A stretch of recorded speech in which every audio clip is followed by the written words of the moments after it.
Welcome everybody to the start of this very new program that we are trying. We had a kickoff meeting yesterday, basically in Turkish. So I would like to summarize the whole concept of it very shortly before I hand over the microphone to Susanne.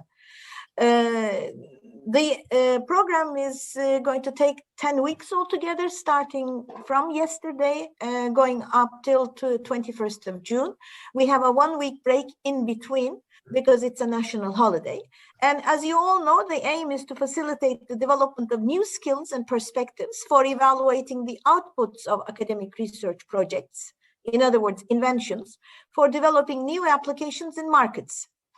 We have made a call for participation to individuals with entrepreneurship tendencies who are graduates, undergraduate students, or postgraduate or postdoctoral fellows in any field of specialization. And our final date for application was March the 15th. We received 17 applications, 53 passed through the first screening.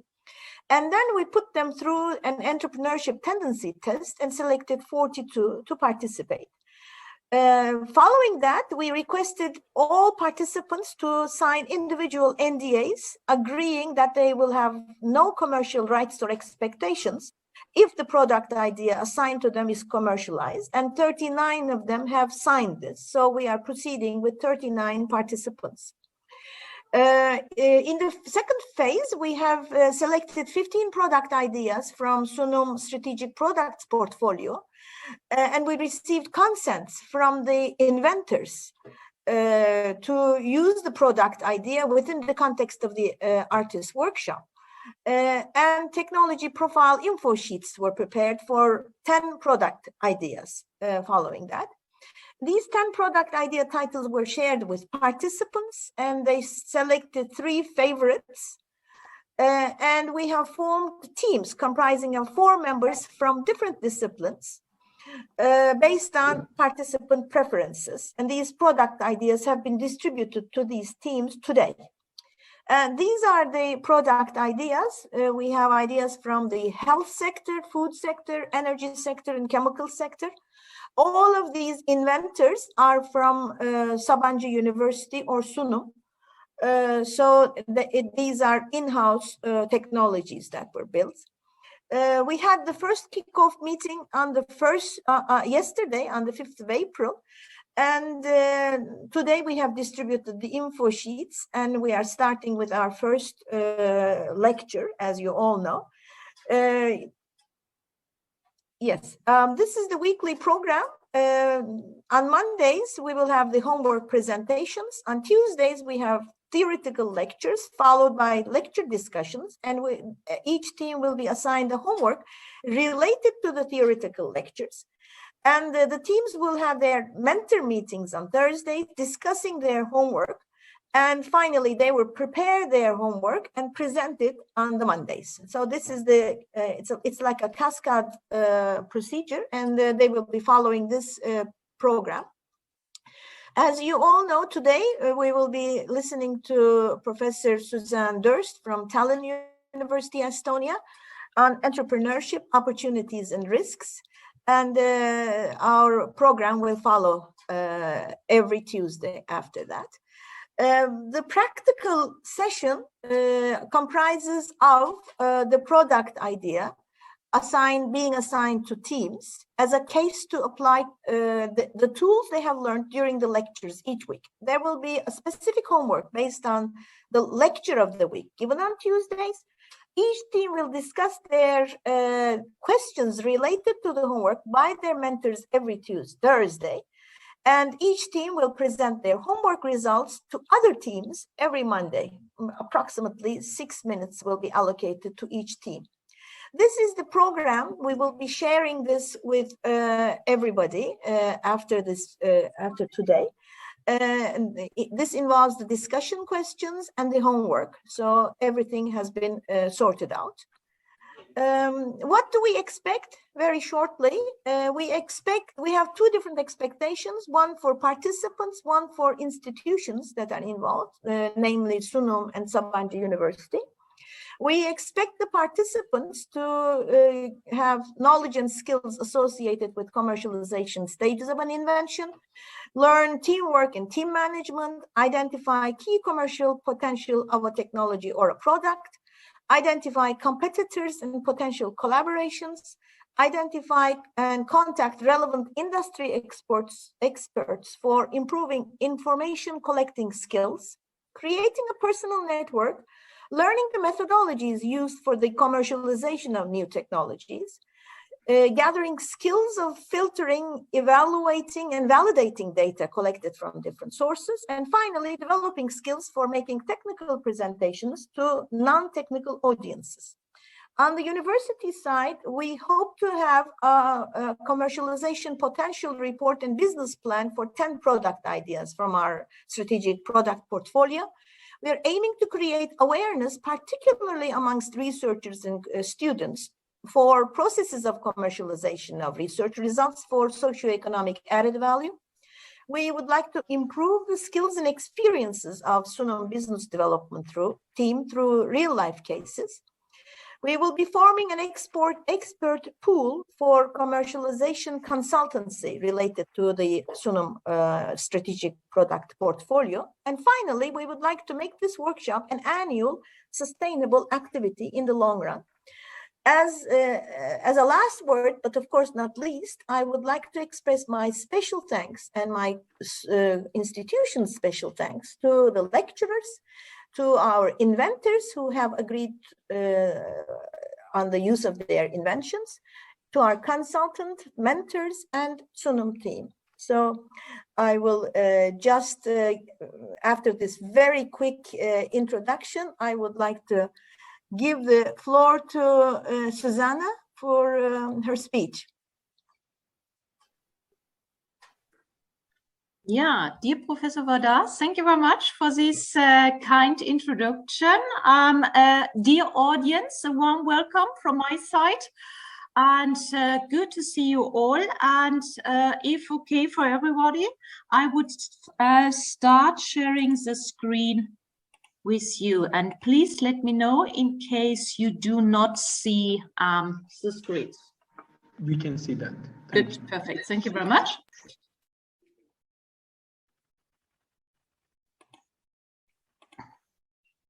Okay, and yeah, it's a great pleasure to be the first one, which also means, of course, for me, the pressure is on me, but of course, I give back this pressure.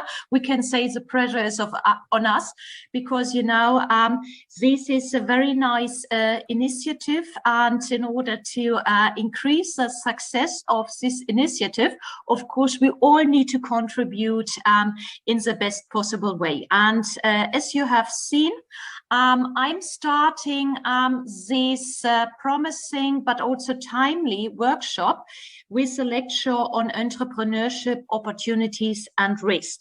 Something maybe briefly about myself, as you have heard, as you have seen again. My name is Susanne Durst, and I'm a professor of management at the Tallinn University of Technology. And research-wise, I'm primarily interested in the link between knowledge management and innovation, because, you know, in order to increase the likelihood of having innovation in general, but maybe also radical innovation, we need to have access to recent and relevant knowledge. So I think this is a quite nice linkage. And for example, together with Dr. Taimel, we have tried to publish a number of articles in this direction, trying to develop a better understanding how this linkage between knowledge management as well as innovation management is undertaking in different types of organizations, be that small organizations or even universities, so the public sector. And I'm talking about entrepreneurship, opportunities, and risk. And you know, I only have 60 minutes, and it's definitely the time is too short to cover this very broad field called entrepreneurship. And still, the aim will be to develop an understanding of entrepreneurship and relevant issues that are hopefully not only for this workshop, but also for your future activities. And hopefully many of you might be interested, really interested in pursuing an entrepreneurial activity. And you see, I have specified the following learning objectives. We will cover the so-called basic concepts of entrepreneurship. And in order to do so, we will start with definitions of both entrepreneurship as well as an entrepreneur. And then we will turn to different forms of entrepreneurial entry. I could imagine for the majority of you, you may have a startup in mind in order to realize your ideas, your preferences, your wishes, but there's also maybe a business transfer or a takeover, which could be an alternative option for embarking on entrepreneurship. And then in the second part, you will see we are turning to opportunities as well as risk brought by entrepreneurial activities. So you see, this is the plan for today, and let's start.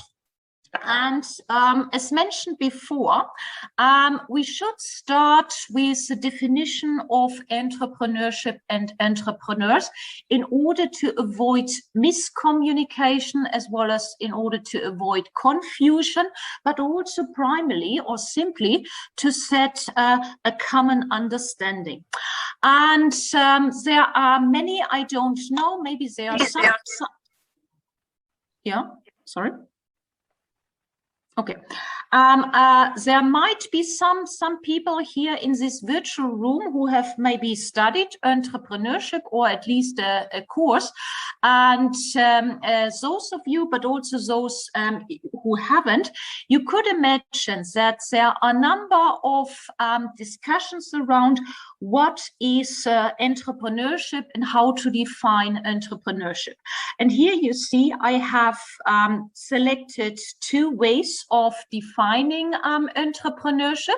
You see on top I have a narrow definition of entrepreneurship, which you see primarily equates entrepreneurship with a startup or with starting a business. And then you would be interested with this perspective, you would be interested in starting this company.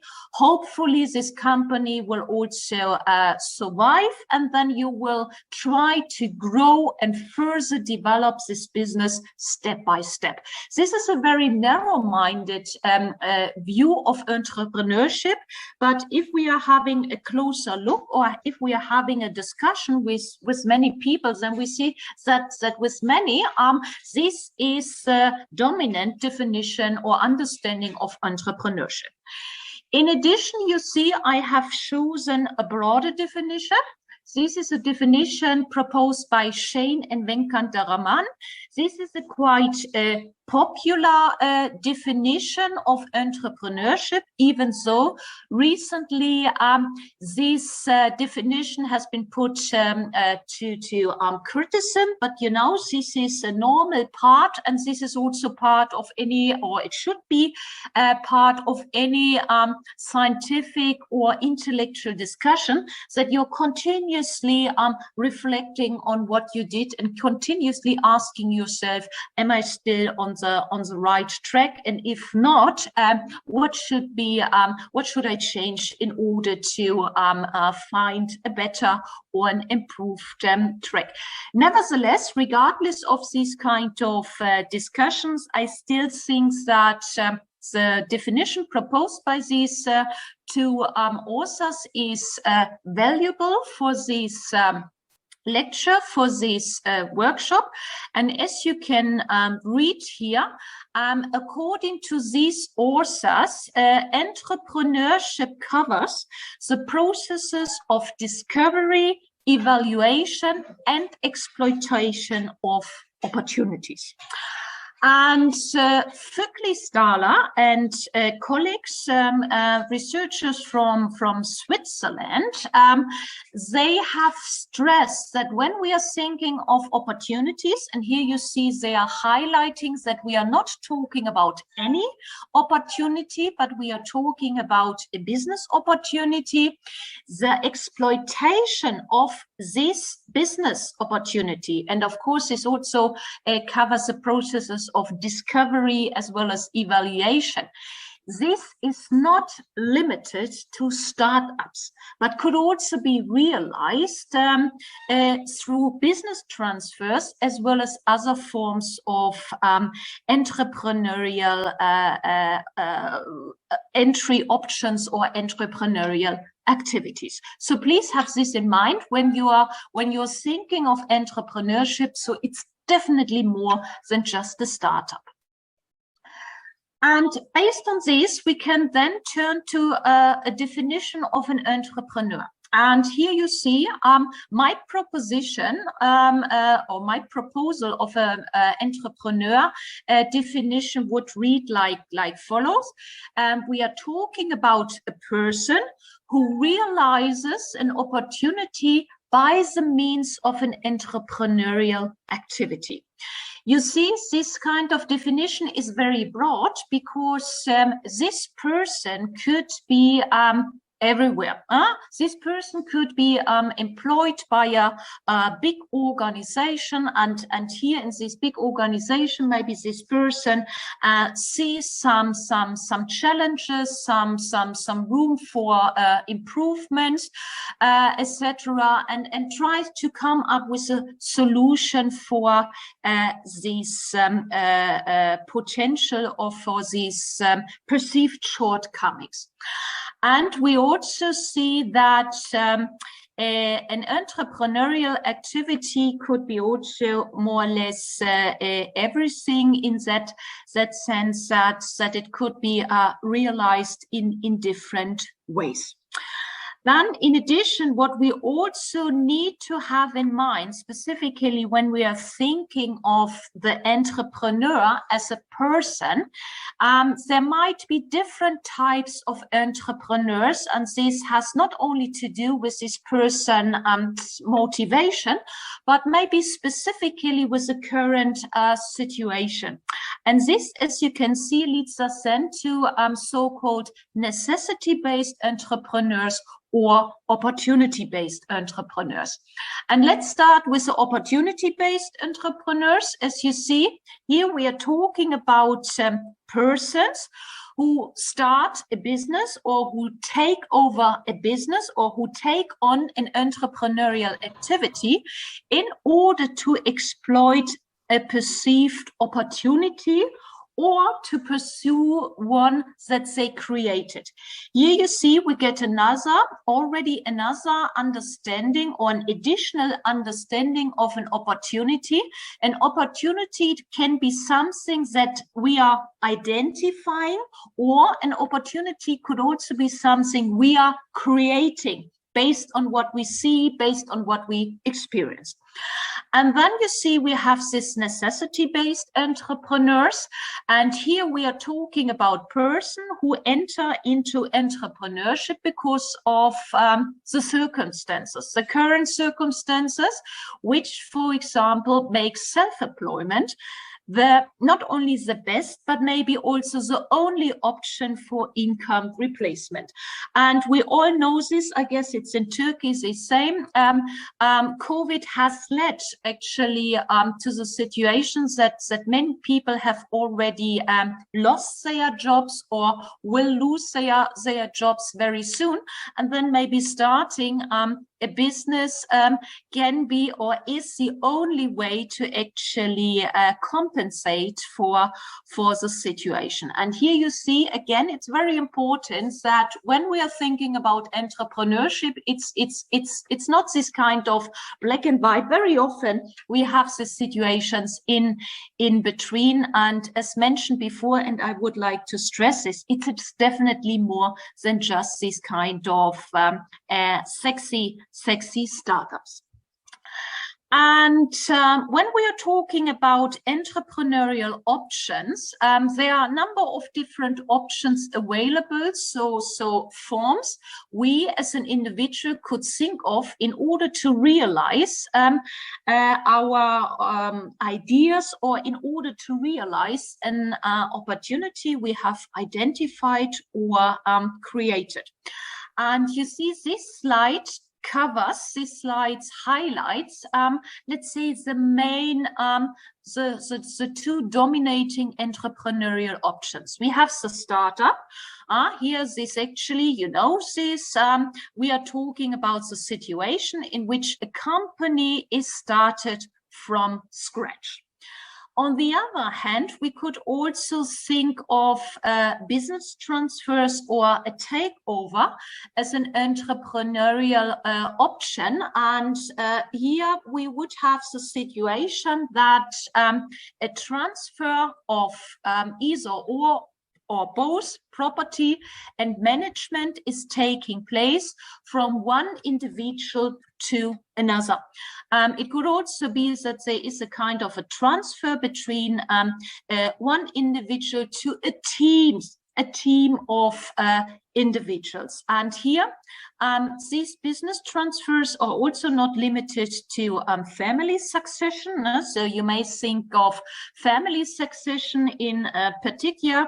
We know that a decreasing number of daughters and sons are actually interested in taking over the family business, and instead this provides room for external buyers, external successors, and maybe they could also think of taking over a company as a better way compared to start up in order to realize your ideas and preferences. And you see, I'm a bit into this business transfer and takeover, because this is typically, unfortunately, an option that is underestimated and overlooked, which is not a good situation, because many countries, Turkey as well, they are depending, they are relying very much on family businesses, and of course also continued the absence, the existence of continued family businesses. And so the discussion around business transfer as well as takeover should not be a timely one, but also the relevant one, in order to avoid that sound companies are actually forced to close down. And you see, this slide's aim is to briefly show the advantages, but of course we shouldn't be naive, but also the disadvantages of business transfers over startups. And as you can read here, when we are talking about a business transfer, and we are start comparing a business transfer with a startup, then we know that what speaks in favor of business transfers is that we, as an entrepreneur, as a buyer, as a successor, can actually take advantage of already established and proven organizational structures. So the organizational capital, the structural capital is there. And what is also very important, relationships are there. Relationships with customers. So this means customers are already there, and hopefully these customers are continued buyers and not just, you know, these infrequent buyers. But in addition, we also have established relationships with different types of external stakeholders, suppliers, also other strategic partners. So this is already there. Then what is also very important and means a further difference to a startup is that when we are talking about a business transfer and a takeover, typically we would only take over a company that is generating money, so that is making profit. And this is also, you can imagine specifically when you as a successor, as an entrepreneur, are interested in realizing your ideas, you need to have money. And if you are working in a company, if you're having taking over a company that is generating money, then you can of course use your own money, and there is not only a need to turn to investors, external venture capitalists, private equity companies or banks or whatever kind of financing organizations are available. And due to the situation, not a big surprise, you can better forecast the results of your activities.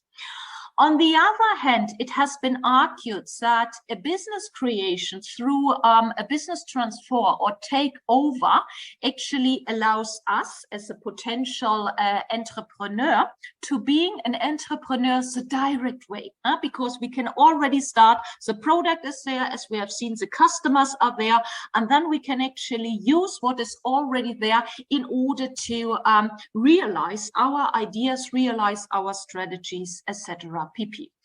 And last but not least, you see, we also have the financing issue, you know, specifically when we are talking about companies who are in the technology area, you need money, you need funding, and realizing your ideas through a business transfer is easier, because then there is already a kind of a history, and you know, these banks as well as investors, they are asking for this kind of history documented in terms of data, profit, revenues, etc. And this of course increases the likelihood that you are getting the funds you are asking for.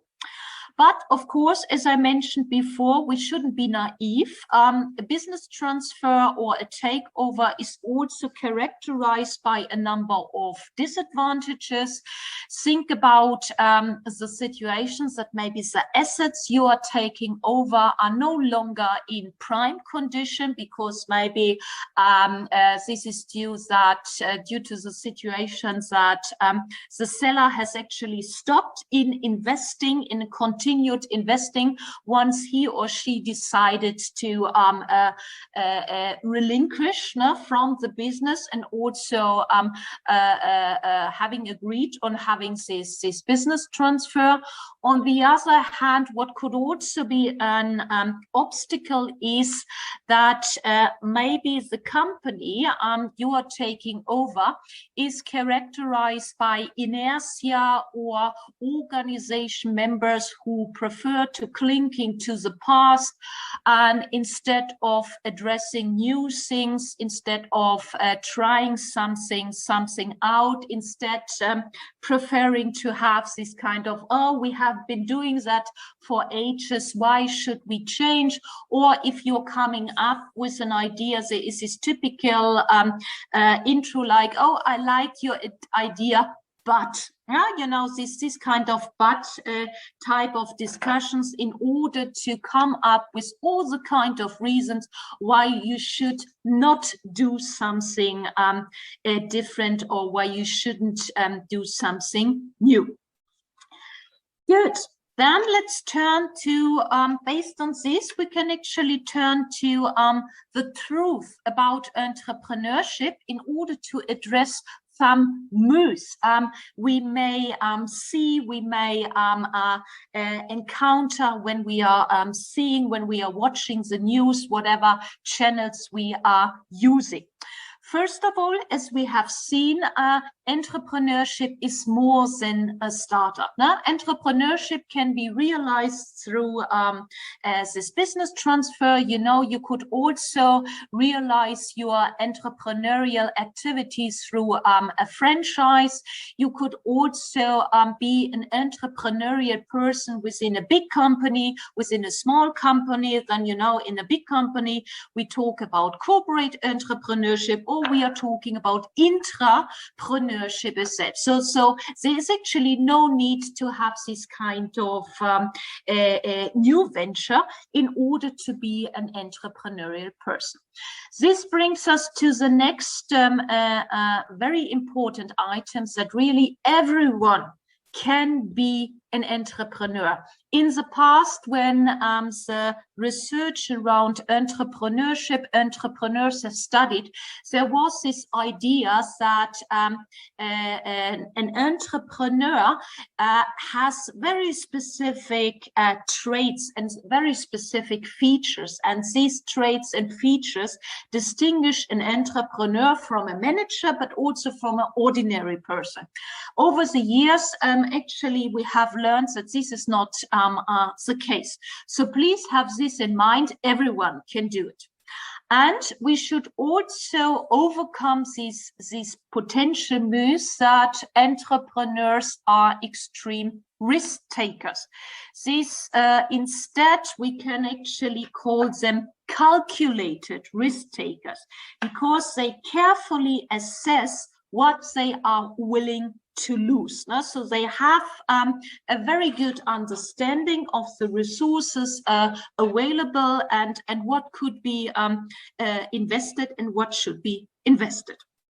And when we are talking about the motivation here in this context to start a new firm, you may know this already, specifically those who are a little bit further with regards to starting or a company, that it's typically not the money that is driving you.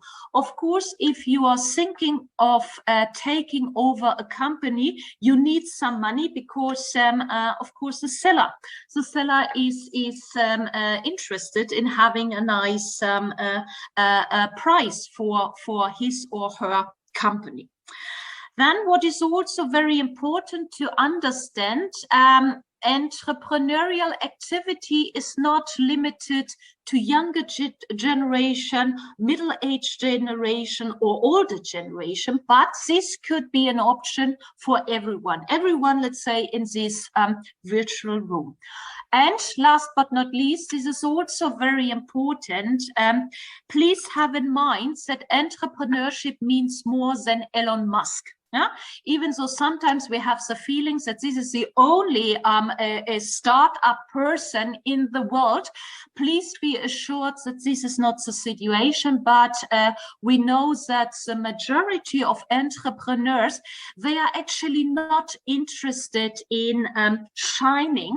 They are interested in finding a solution to a problem. We have, I have noticed some of you are into solutions that are related to health, and I'm pretty sure that you are more interested in really making a contribution to better health conditions instead of always being in the limelight. But maybe I'm wrong. So please be also aware of that.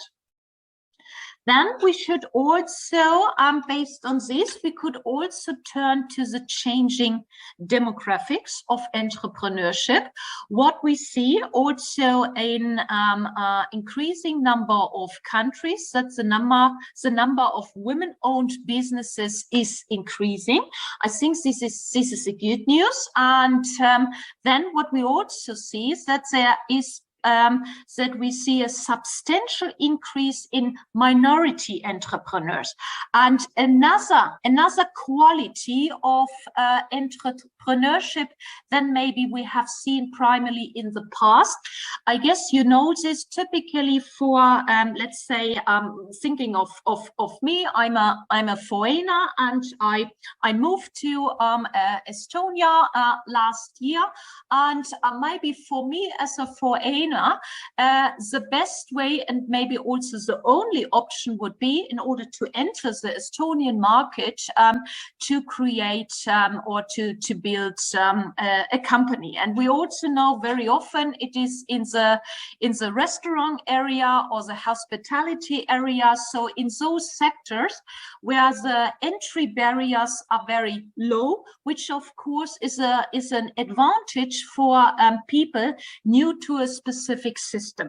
But recently we see that an increasing number of foreigners in this way are also starting these technology-driven startups or taking over other forms of firms or companies than they did in the past.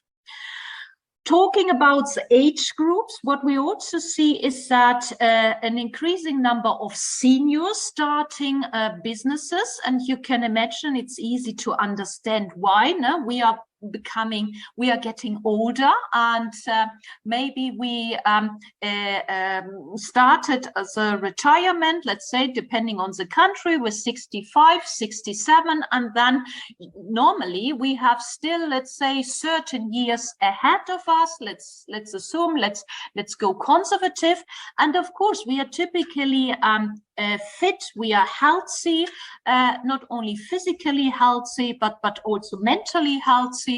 And why not start a business or take over a business, or, you know, act as a business angel, etc. pp. And if we are from the one side of the life cycle, we could also turn to the other side of the life cycle. We also see that an increasing number of millennials show an interest in pursuing an entrepreneurial career already from scratch. And here in these terms, we can definitely say that they are inspired by someone who is called Elon Musk. And, you know, also a couple of years ago, even Zuckerberg was a kind of a hero in this world. And thanks good, this has been balanced a little bit as well. But you see this, that increasing number of younger generation also see, why should I start a career maybe in a big, boring and stiff organization, in order and why not turn to a startup from scratch, and maybe forming a team with other mates, with other student fellow, in order to realize something great. Good.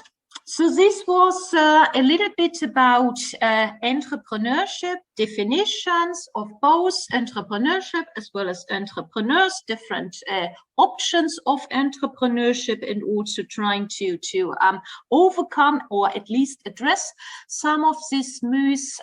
Now you see we are turning to opportunities as a starting point for any entrepreneurial activity. And it's, as you have seen, as you have learned, as you knew maybe already, it's not limited to the startups, but this might also be something, let's say, something for me, working in a university, and just being a curious person, just being a person who has her eyes wide open and try to identify something great and something to exploit. And this brings us to opportunity. And, you know, so far we have mentioned opportunities very often, but we haven't defined it yet.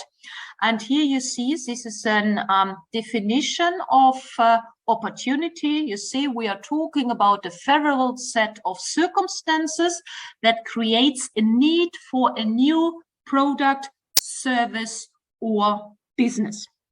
And Beringer and Ireland have, at least from my point of view, proposed a nice way to make a distinction between an idea and an opportunity. And this is their proposal, or their solution is presented here. You see, so that according to these authors, in order to talk about an opportunity, 4 essential qualities needs to be fulfilled. And you see, we are talking about something attractive, we are talking about something timely, and something durable. So we should go beyond this one-hit wonder type of idea. And what is also very important is that this kind of opportunity, or this kind of idea, in order to make it an opportunity, is anchored in a product, service, or business, and that creates or adds value for its buyers or end users. And here you see, but you know this when we are talking about, some of you, I guess, have studied marketing, then you also know what makes a great product, that it's really offering an added value, and not just to us. We are nice, no? It's nice when we are happy, but it's more important that the potential buyer side, that potential users are also seeing value, added value, new value in this kind of product, service, business we are trying to offer. And in order to identify an opportunity, or in order to create opportunities, you know, it's very important that we are forward-looking, that we are open-minded, and that we are continuously scanning, monitoring what is going on around us. And so around us means actually what is going on in the so-called macro environment. And you see, the macro environment can be divided into forces which can be assigned to the economic side, the social side, social and cultural side, technological development, but of course these forces can also be found, or this part of this macro environment is also formed by political as well as regulatory requirements, as well as activities. And for anyone, for any entrepreneurial person, and I hope not only for the entrepreneurial persons around us, but hopefully anyone is actually interested in the changes going on outside us, and thinking about the potential implication and also consequences of these continued changes. And you see, this figure actually tries to give us an idea how to use these different changes, how to use the different incidents taking place in these just mentioned 4 economic forces, and how to translate them, use them in order to translate them into a business product or service. And you see, we also have some examples of the different forces. You see, when we are talking about economic forces, typically the state of the economy, the state of development, of course, the quality, the level of the disposable income, consumer spending patterns. Do we see differences recently? And when we are talking about the social and cultural forces here too, demographic changes, what are the consequences of these demographic changes? We have just addressed some of them. Also, an increasing number of older people are interested in starting a company. Also, younger generations. What does it mean? Is maybe here's a potential room for us to create, to identify an opportunity. What are people thinking right now? Let's assume, of of course, now we are a little bit narrow-minded due to this COVID-19, but let's assume that very soon, at least this situation has normalized itself again. And then we will again try to understand, okay, what are now the plans, the ideas, the wishes, the dreams of the people, and maybe based on this kind of understanding, we could identify or create something. Then, of course, technological advances, and here we can definitely say that COVID-19 has boosted not only the availability of new technological solutions, but specifically the adoption of them. You know, prior, even though many companies, many organization members knew they should change something, they need to change something, but you know how human beings are, and we are typically very good in finding excuses for not doing something. But COVID-19 has taught us now it's actually this kind of you know, putting on or showing this excuse card. This is no longer the best possible way. And suddenly things are working, suddenly things are happening. You could imagine prior to the COVID-19, this was an absolutely no-go. And what we also see is that maybe old, already established technologies are used in a different way, in a new way, because we haven't thought of it before, or maybe now something has made or has become possible which wasn't possible before. And if we are turning to the political and regulatory changes here, you know, also depending on the country, depending on the region, depending on the current situation, there are continuously new laws, new regulations, things about sustainability, how to approach climate change, how to approach maybe this increasing education divide, digital divide, and these two could give us some ideas for coming up with our opportunity. And typically you can imagine that when we are trying to translate what we see, what we hear, what we observe, when we are trying to translate this into a business product or service, it's typically the outcome of a combination. As mentioned before, I'm into knowledge management, and here too, we are typically also combining old knowledge with new knowledge in order to create something new, and this new thing might be called an innovation. It could be a radical innovation or an incremental innovation. Good. And then, of course, also we have already addressed this briefly, that the digital transformation has also made possible new ways of working, but of course it also has made possible new ways of running companies and also having interactions with customers or all the other relevant internal as well as external stakeholders.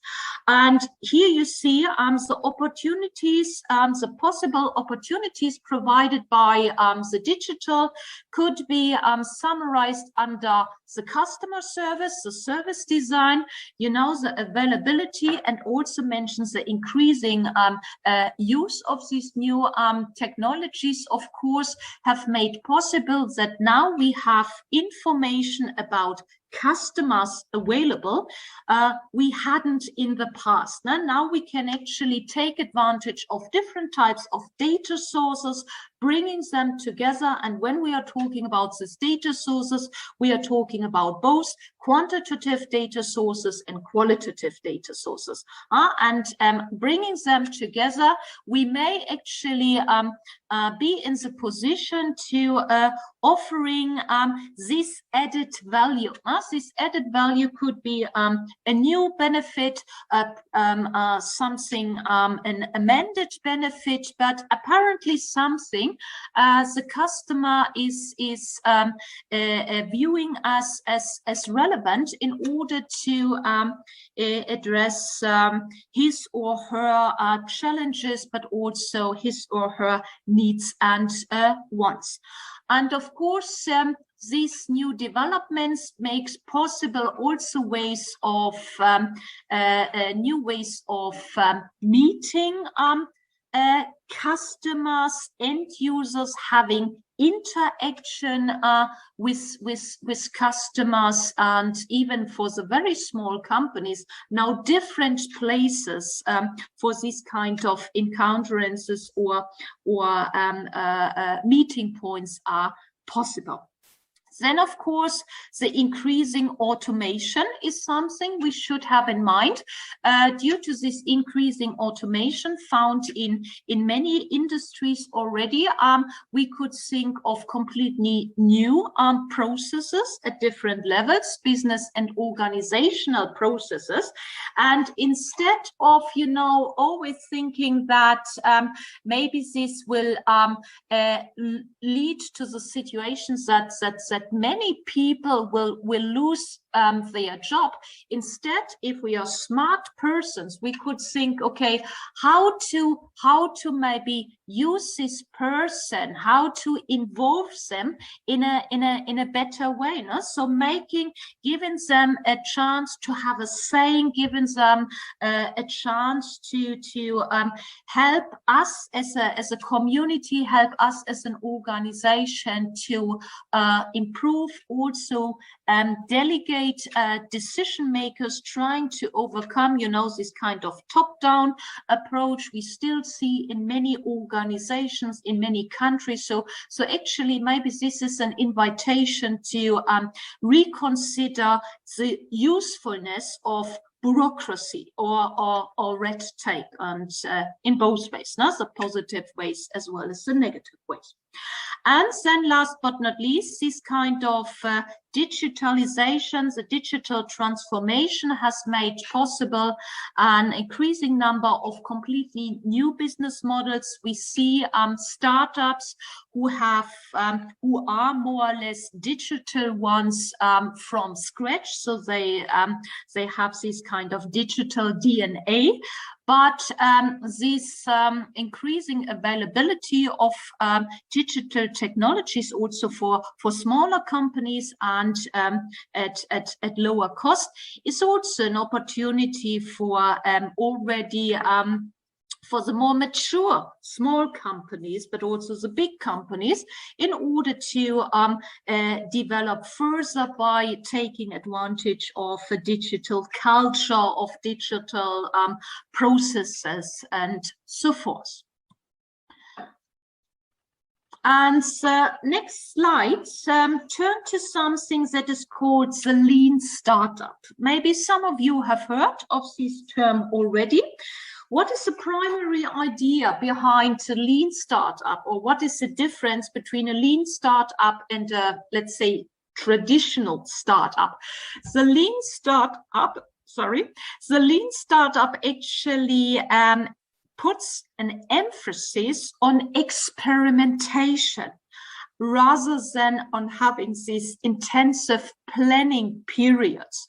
So the lean startup, the underlying thinking behind having lean startup is that these ideas of having these business plans may work for an established company, but definitely not for a new company, a startup company, because we know this, you know this, without having started a company, that we can't create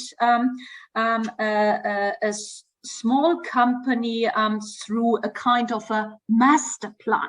And you know how it is. Maybe some of you have been involved or have been asked to produce a business plan. Very often they are asking you then for this kind of prediction of the revenues in the next 5 years. Typically, as a startup, you don't even know the revenues for the next months. So how should you then predict the revenues for the next 5 years? And this is actually the underlying idea of these lean startups. And instead, a lean startup or the people behind this lean startup start with some form of untested hypothesis. They have an idea and they are trying to translate this idea into this opportunity. And in order to do so, they are taking advantage of this business model canvas. And I guess you have all heard of this business model canvas, and you are using this kind of tool in order to show how the planned business, how your proposed business is creating value, not only for the business, but also for the customers, for the end users. So you are filling this very handy type of piece of paper. And once this is filled, you are going directly into the field. You are visiting potential buyers, potential users, potential even investors, and ask for their feedback. And then with these persons, you would go through all the elements found in this business model canvas, and based on the feedback you are receiving, you would amend some aspect. Maybe you would completely redo the aspects you have presented, and so forth. So you have a kind of a continued feedback process, and based on this feedback you have collected, you would actually create the first minimum viable product, or we could also, in the past, we use the term prototype. And then again, you would use this minimum viable product or the prototype, and again go back to potential customers, potential end users, and ask for the feedback. And then again, you're taking in this feedback directly in order to amend your product, so that at a very, very short period of time, you have something that apparently is interesting, attractive for a group of persons. So you see, this is what this lean startup idea is about, and also what is very important, and this means also a complete different to the past. Here the idea is also that when you are when the danger of failure is there, you are failing as quickly as possible. You're not over investing money into it, and then after long rounds of planning, you finally notice that no one is interested in your product or service. But you get by collecting this immediate and constant feedback, you get this kind of material information very, very, very shortly. Good.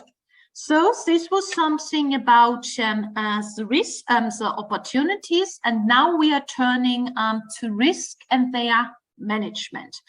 You can imagine being an entrepreneur means you have to be prepared to take risk, and we also know that the risk of failure is relatively high, specifically when we are talking about startups.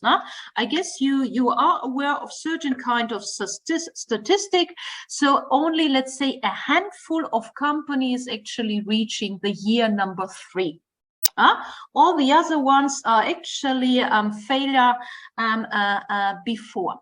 And there are a number of different reasons for this business failure, and here you see we are going beyond this the wrong product at the wrong time, but it's very often also an issue of that you have delivered something, you have presented something, but the other side, the customer is not really paying. And you know, unfortunately, here we have also huge cultural differences. There are some cultures that some countries where you know that the customers are also paying quickly and in due course, but we are also aware of other countries, other cultures where this is not the situation. What is also a typical situation for an entrepreneur is that you do not generate a steady income. You might be exposed to seasons, and maybe there are certain kind of seasons when the business is running smoothly, and then other seasons step in when your income is going down. A worst case would be that there is no income at all, but as we have seen, because otherwise, why should the business failure be that high if this wouldn't be one of the main reasons? Then, what is also a risk, and specifically for a person who have worked in big companies in the past, and you know, bigger companies typically have a quite generous package, not only when we are talking about the financial side, but maybe also the non-financial side, and this is suddenly missing, and this safety net is gone, and maybe such a kind of person is then specifically in times when you realize, oh, there's no longer this kind of steady income, then you're actually thinking of the nice past again. Then, of course, every organization is at risk when we are talking about unexpected obstacles, and we can definitely say that COVID-19 falls under this category. You know, nobody expected that this crisis, this external crisis would unfold into a pandemic, and also in pandemic we are still suffering from. And we have also unfortunately see the consequences of COVID-19. A number of companies were already forced to terminate, to close down their businesses. And you know, we are not only talking about the businesses which were working already in an unprofessional way prior to the business, but we are also talking about very sound businesses. And another risk of being an entrepreneur is also, you see, related to the human capital. Let's assume you're also interested in growing, or you have taken over a company, and then the primary activity typically is not to attract good and skilled people. It's primarily about retaining these employees, because also the employees, they are looking around and looking also for alternatives, and maybe if an alternative sounds interesting, financial-wise, non-financial-wise, the danger is high that they are leaving us. But also think about the situation that if you are a couple and maybe one partner gets a job in another city, and then maybe at the beginning you are having this kind of commuting, but later on the likelihood is high that also one partner is following the other partner, and this is also something you as an entrepreneur would be exposed to. And in addition to these risks, I would also like to draw your attention to something that is called a knowledge risk. And you will see very soon that companies, regardless of type, size, are also exposed to a huge number of knowledge risk. And you see, here's a definition of a knowledge risk, which can be, as you can see, defined as a measure of the probability and severity of adverse effects of any activities engaging or related somehow to knowledge that can affect the functioning of an organization at any level. We know in order to develop, in order to continuously develop, we need to have access to recent knowledge, to relevant knowledge, and the smaller the company is, the more likely it is also that we have to create this knowledge on our own. Of course, you know, with small companies, we know that they are typically good networkers, but still you would always try to also generate this kind of in-house knowledge. So we know knowledge is important, and we also know that knowledge is not always something positive, something of value, but there are apparently also these risks related to knowledge. And this slide gives you an idea about a number of selected knowledge risks we might be exposed to currently or in the future. And you see, we are starting with risks related to human resources. We have already mentioned one risk. Now, we may have hired a very nice person, but this person, after a very short time, decides to leave our company. And maybe already within this short period of time, this person has created a specific kind of skills and also exploited these kind of skills and capacities we need for an organization, in our organization, to offer a very nice service, a very nice product customers and users are looking for. And you can imagine if in case we are suffering from such a kind of voluntary turnover, we might be at risk, because there is no person who can step in, or there is a person, but first this person needs to redevelop this kind of knowledge, this kind of skills, this kind of capacities this person actually disposed. Another risk related to human resources, of course, are also long-term absences. Now, think about a sickness. Now, specifically now in COVID-19 times, you know, suddenly an organization members got the information that the test was positive. So this person has to quarantine himself, or at least stay away from the organizations. This means, as you know, as a consequence, very often that another organization member has to take over the task of this person. This is putting additional work, additional stress on this person. At the same time, you are also the likelihood is high that the motivation is going down, and maybe there are also some kind of consequences of this situation, specifically when the absence takes longer than expected. Then we have this relational risk. There is, you know, there is this understanding that by working, by collaborating with others, we are growing. We can grow our understanding, our knowledge. This can go broad, but it could also go deep. And so the idea is that by having this kind of collaboration, both sides are actually benefiting. benefiting, because we are getting better. This is a positive way of viewing knowledge sharing or information sharing.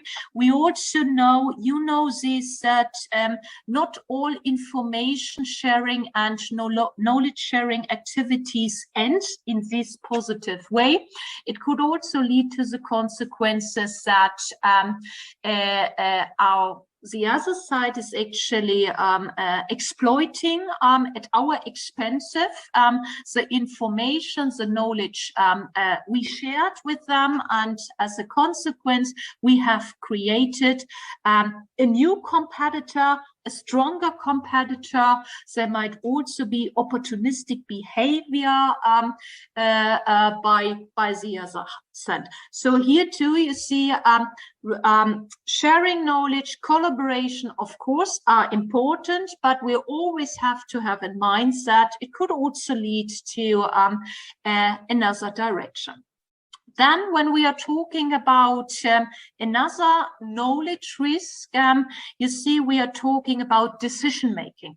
You know, decision making is a relevant, a critical part of any entrepreneur, any person, any manager, any individual. And if we are talking about decision making from an entrepreneurial point of view, you know, we need to make decisions about where to go, when to go, with whom to go, and the likelihood of making wrong decisions is very high. And what makes this a knowledge risk? We may actually use extant knowledge, extant information in the wrong way, or we are using outdated information, outdated knowledge, or we may even use fake news, fake information. You know, apparently we are increasingly exposed to this kind of fake news, fake information, and this is not limited to private person, but of course also businesses are exposed to this risk. Then there is something that is called the risk related to knowledge gaps. Think about the situation that we as a group of young, ambitious, or even older ambitious person, we are interested in developing specific technological solutions on our own, but we are realizing quickly that there is a gap between what we should know in order to develop this solution and what we actually know. And then we are talking about this knowledge gap. And you can imagine this is an issue, this is a challenge in any type of organization. It could also be transferred to becoming a more digital business, or to formulating or developing a digital strategy for the first time. Then we need first to understand what a strategy is about, and then also what is a digital strategy and what is needed not only for formulating a strategy but also for executing the strategy. And here too we see huge knowledge gaps in organizations. Then another risk can be related to outsourcing of business functions. You know this, and entrepreneurial firms, but any firms use outsourcing very often as a strategy in order to focus on the core competences, or on those activities, on those business functions they are good at. Typically, in the short run, this outsourcing may work, because we are saving money, and this money can be invested in our core business functions. On the other hand, if we are thinking of the possible implications of outsourcing in the long run, we increases the likelihood that we are forgetting or unlearn how to do these business functions on our own. And when I'm talking about outsourced business functions, typically, you know this, I guess, we are talking about parts of HRM, so human resources management. We may talk about accounting functions, accounting activities, bookkeeping activities, but we also see companies who are outsourcing marketing, parts of their marketing, maybe the selling part, the business development part. So just in order to focus on apparently something they are good on, but thereby overlooking the long-term consequences of that. And then, you know, you're already dependent on your partner in such a kind of environment, but then you really are dependent on the service provider. And then you see, last but not least, here we have this risk related to progressive digitalization. And here think about not only the pros that is brought about by the progressive digitalization, but also the negative parts. No? So the risk involved, increasing number of cyber attacks. This has been amplified, we can say, by the COVID-19 situation. You know, people were busy with making remote working possible. At the same time, they did not invest into suitable cybersecurity programs, and so for people with a let's say a negative mindset or a bad mindset, it is still relatively easy to find a bug in our system, in our IT infrastructure, and this could be an issue specifically in smaller companies where they lack enough financial resources, but also the human resources in terms of the expertise in order to handle this. For example, Serdal Temel and myself, we have written a quite nice, I would say, quite nice article about this topic, how to address the increasing risk related to this progressive digitalization from a small and medium-sized point of view. So you see, in sum, what the main message is that when we are thinking about risk, we should think very broadly. So this also means that we should have in mind this knowledge risk.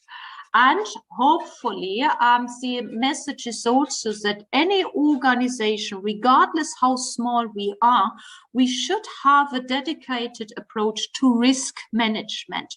And this could be certain kind of risk management measures. This could be specific kind of policies, but there should be something, and everyone in the organization, regardless how small or how big we are, should aware of the consequences of these risks when they unfold themselves.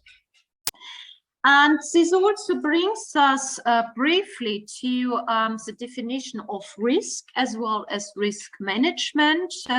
You see, I have selected a definition of risk from finance, because those of you who have studied finance, then we always have this kind of trade-off between interest or revenues and the risk inherent. So this means that the risk can be defined by the adverse impact on profitability of several distinct sources of uncertainty. What is also here, you see the focus of our risk discussion is on seeing risk as something negative, but risk, I have worked in the insurance industry, and in an insurance industry, a risk from its beginning is neutral, and then we have, depending on the situation, we have a bad risk or a good risk.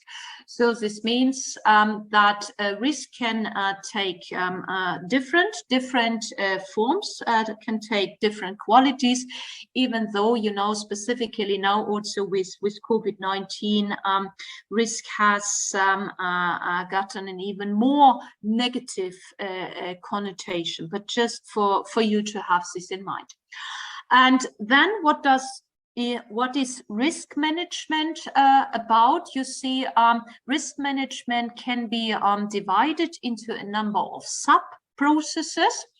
And these processes involves identification of risk the company is currently exposed to. Then we are assessing this risk using different types of methods, approaches, qualitative ones as well as quantitative ones. Based on these assessments, and we know what are the material risk we should address, and we should also have countermeasures in place. We would initiate these countermeasures, and then we would continuously monitor whether our measures put in place are also developing as expected. No? So this is this monitoring and controlling part.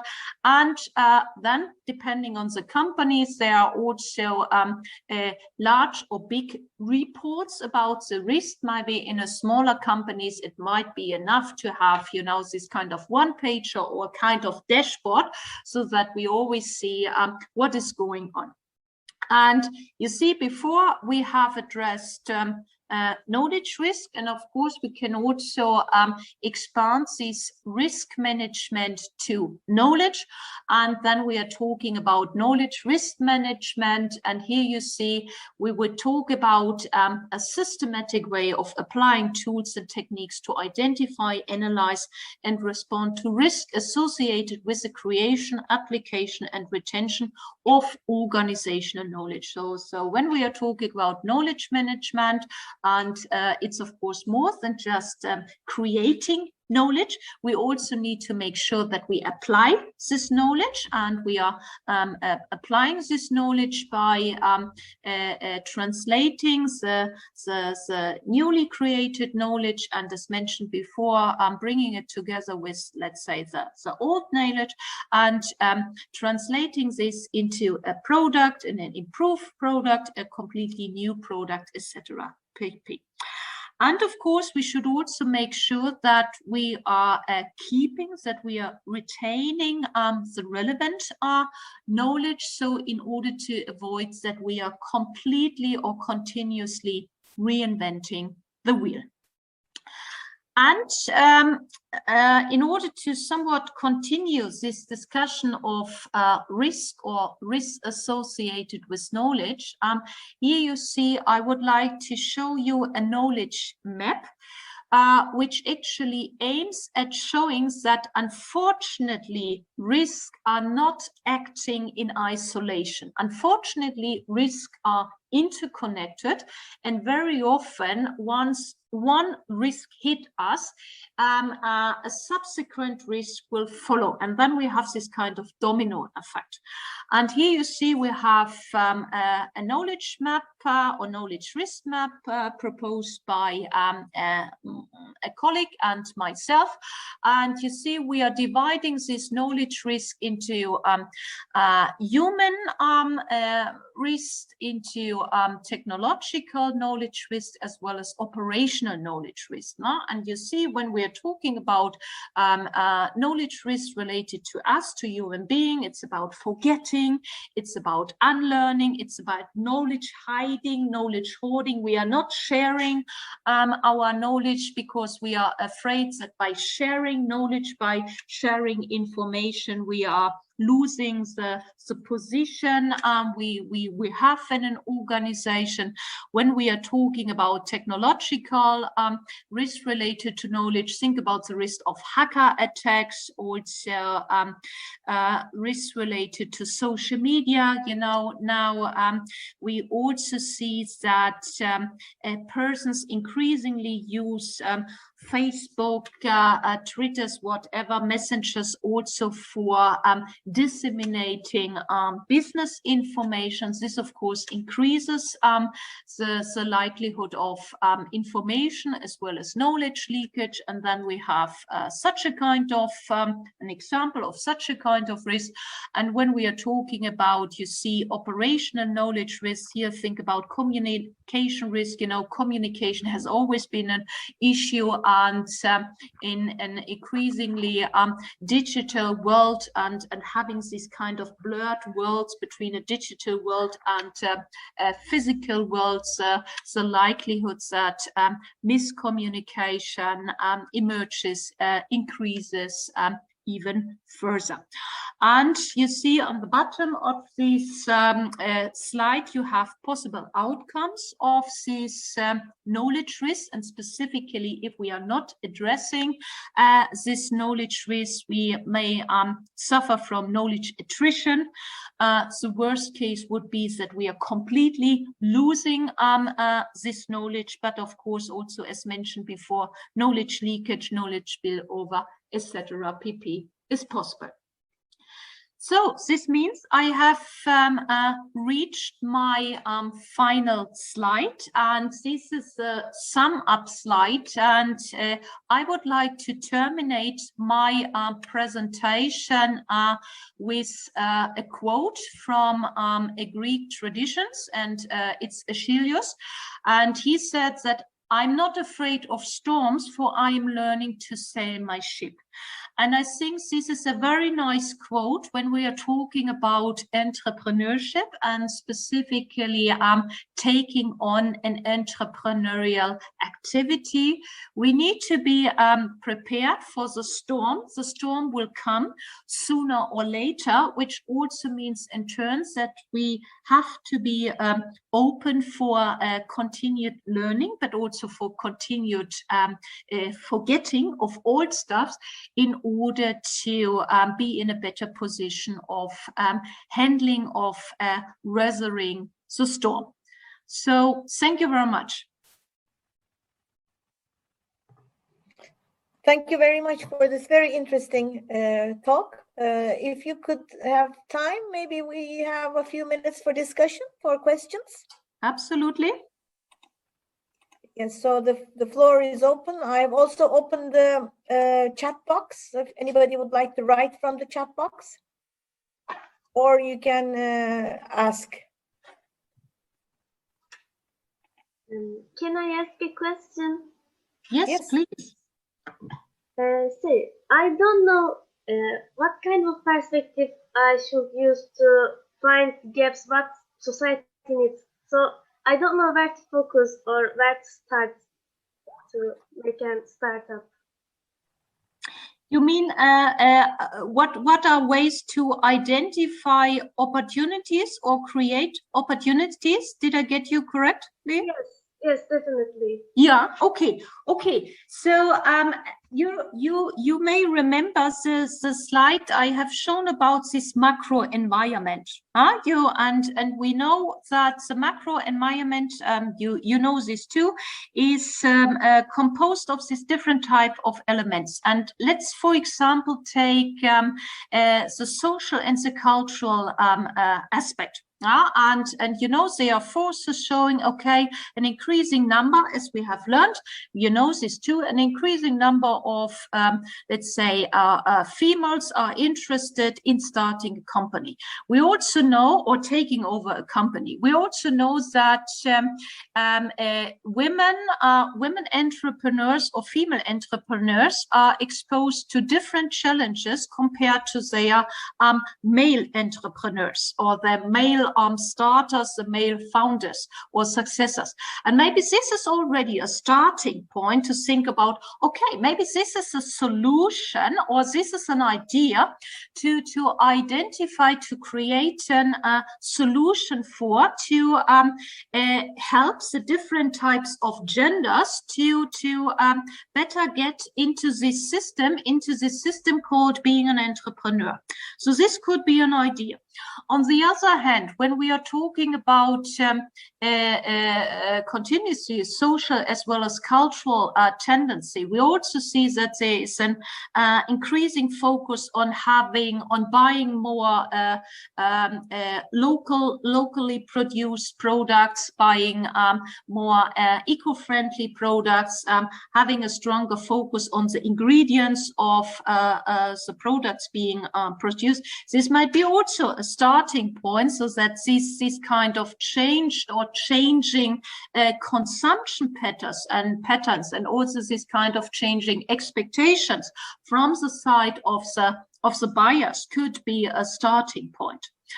Then on the other hand, I have addressed this. COVID-19 has also shown us all, specifically organizations, how fragile the IT infrastructure actually is.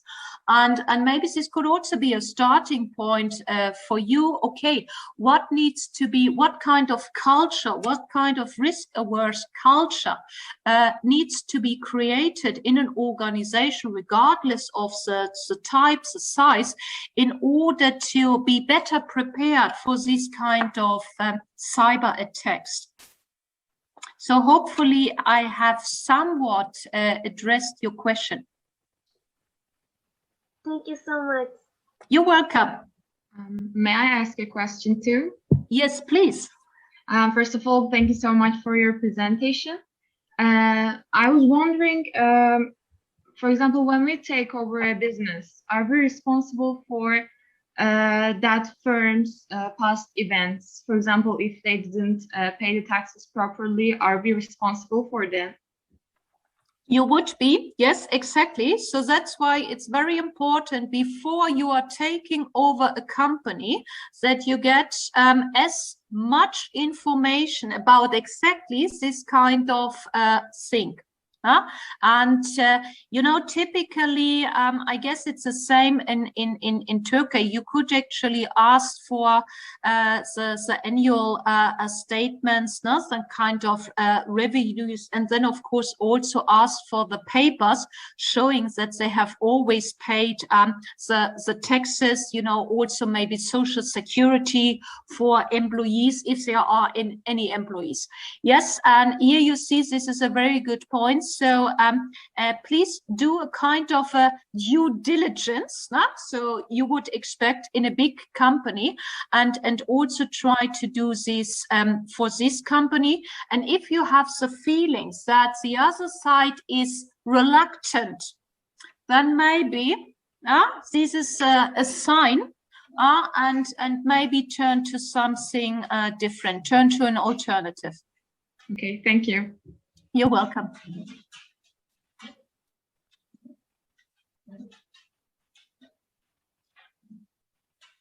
Any other questions? I'm sure everybody is enthusiastic to ask questions. Maybe I can ask one question to Susanne, if Fazlit Hocam, you allow me to do that. Yes, sure. Yeah, Susanne, well, these most of the participants are the students, and well, they have the huge potential. What I see from their, you know, entrepreneurial intensity test as well as our contacts. But maybe it could be a good idea to explain the best time to commercialize or to be entrepreneurs, to be entrepreneur. What do you think? Is there any time, or you in your slides you said there it varies the age category between young to very senior people, but I'm asking for the product commercialization. When it should be the best time to commercialize the product for our team, let's say? You know, this is a tricky question, and maybe it's a tricky question. It's the same question like, when shall we have children, isn't it? Yeah. There's always some things. Okay, now it's too early. Now it's too late. And if I'm honest, I would say you never know. Because you never know if you are too early. You know this. Now, specifically when we are talking about startups who are using or who are dependent on a very good understanding of a certain kind of technology. Maybe we are actually too early because the potential, the right number of customers is not educated enough, so they don't understand, they don't get the idea, not because they are too stupid, but just because they are not educated and they are not used. So then you might be too early. or it could be we all know this, we are too late, not because we are always waiting. Okay, now COVID-19, you know, again, there's this kind of excuses, and then suddenly we realize, oh, let's say, just to have an illustrative example, a company next to our accelerator, more or less, has just started with his or her business. Great.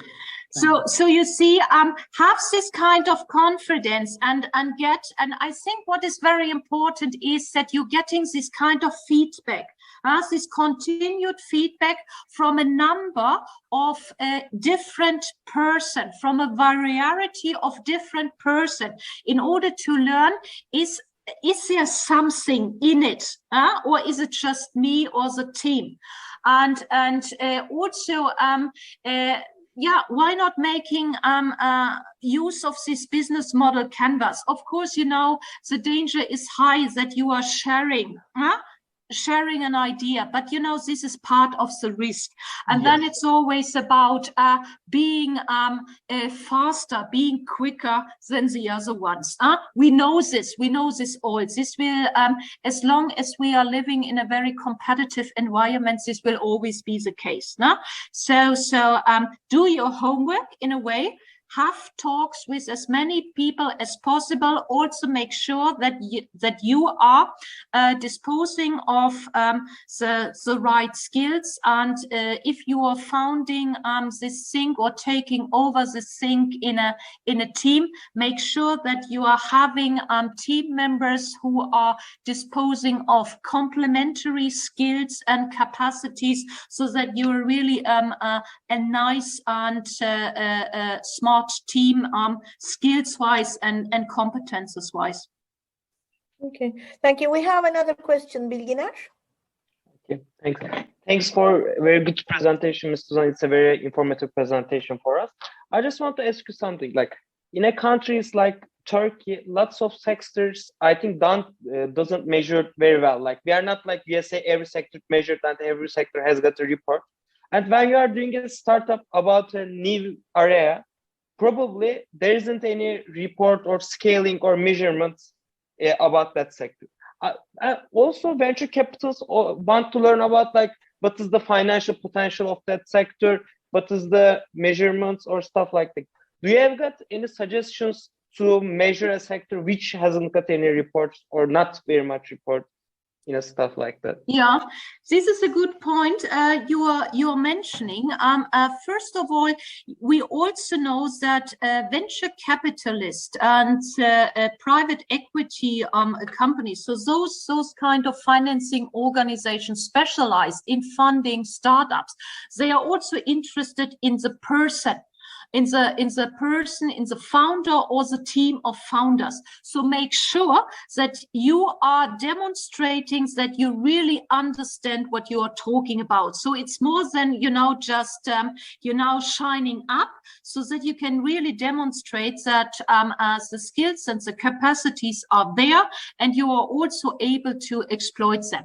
And then talking about this kind of missing data, this is always, we can say this is always a problem, maybe in some countries more, in some countries less.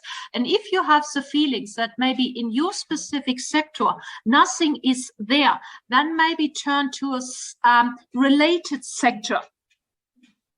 This could be something. If you see that maybe in this is the same situation, also in the related sectors, nothing is available, then maybe go abroad.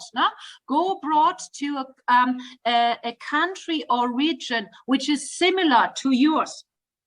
And then try to get access to this kind of information.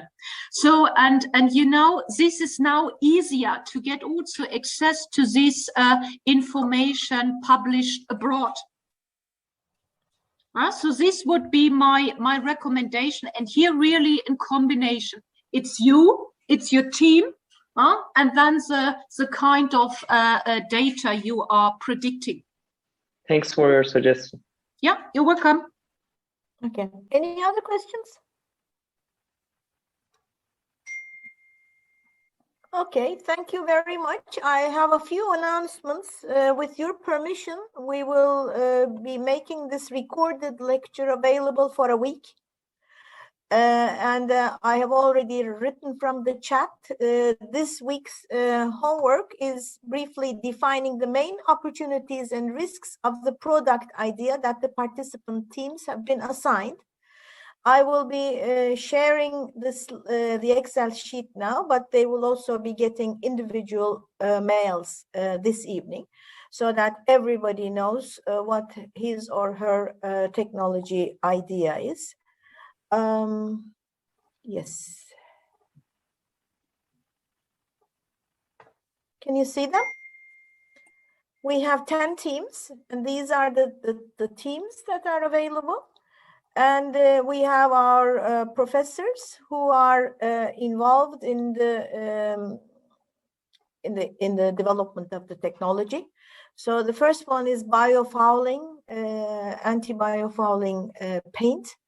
Arzu Neşeli, Kutsal Topaloğlu, Ali Barış Kaya, Sebanur Mete, and Professor Yusuf Ziya Menceloğlu is responsible. The other one is energy harvesting apparatus. Fethiye Esin Yakın, Reyhan Aleyna, Tevfik Güzel, Oğuz Mesum, and Professor Ali Koşar is the professor who is responsible for this technology. Ethylene capturing cartridge, Ayten Beru Yeni, Hüseyin Gözütok, Şahin Can Alpaslan, Yağız Emiroğlu. Dr. Hayriye Ünal is responsible for this technology, sunum researcher. Bengis genetically modified organism sensor, or GMO sensor. Dr. Stuart Lucas and Dr. Meltem Elitaş are responsible. Bengisu Şermet, Oya Işılay Canik, Zeynep Rumrutaş, and Feyza Çaylı are in this team. A wearable apparatus for monitoring health data. Dr. Anjum Koreshi is responsible from this invention. Lara Özden, Batuhan Yıldırım, Bilginer Sarı, Ekin Yüksel. A fast diagnosis for cancer from blood. Dr. Javed Kolkar is responsible from this technology together with Dr. Anjum Koreshi. Büşra Yılmaz, Ecem Caner, Safa Eltuit, and Seda Aygül Akyüz. A special complex compound as a pharmaceutical raw material for MS and some rare diseases. Dr. Saltık Burahanay is responsible. Aydın Özmaldar, Elif Can, Gizem Dinler, Hatice Kübra Bilgili. An anti-aging cream comprising of nanoparticles. Dr. Hüveyda Başa and Dr. Yelda Birinci are responsible from this invention. Arzu Yıldırım, Eray Serper Erdoğan, Şeyma Çaylayan, Sait Farham Nia. Plasmonic based biosensor platform. Dr. Meral Yüce and Dr. Hasan Kurt are responsible. Mert Elmas, Nurbanu Altun, Özge Yalçın. This team is 3 persons at the moment. And finally, a low cost polymer membrane for fuel cells and electrolyzer applications. Finessa Sibo, Halil Gürsoy, İpek Yağcıoğlu, and Mustafa Dadaşaba. And Professor Selmiye Alkan Gürsal is responsible. You will be introduced by the inventors, with the inventors through an email, and there will also opportunities during the mentoring sessions to personally contact them or to contact them virtually on a one-to-one basis to discuss the cases. So for this session, the homework for this session is to briefly define the main opportunities and risks of these product ideas that have been assigned to you based on what Susanne has been discussing. You can go back to the lecture and listen to the recording if it is necessary. Well, thank you very much. If there are no other questions, we will say goodbye. Hocam, can Yes. we ask from Susanna that we can publish this video in our YouTube channel? You're Yeah. If you think that this is publishable, yes, please. Definitely. Thank okay. you. Okay. Thank you very much. Thank We you. really appreciate your contributions. Thank you for your time. Thank you very much. Okay. Thank Bye-bye. you, Susanna. Bye-bye. Thank you, Susanne. It was wonderful. Goodbye. Thank you very much. And again, thank you very much for this opportunity, and all the participants. Good luck with your ideas. Thank you. Bye-bye. Goodbye.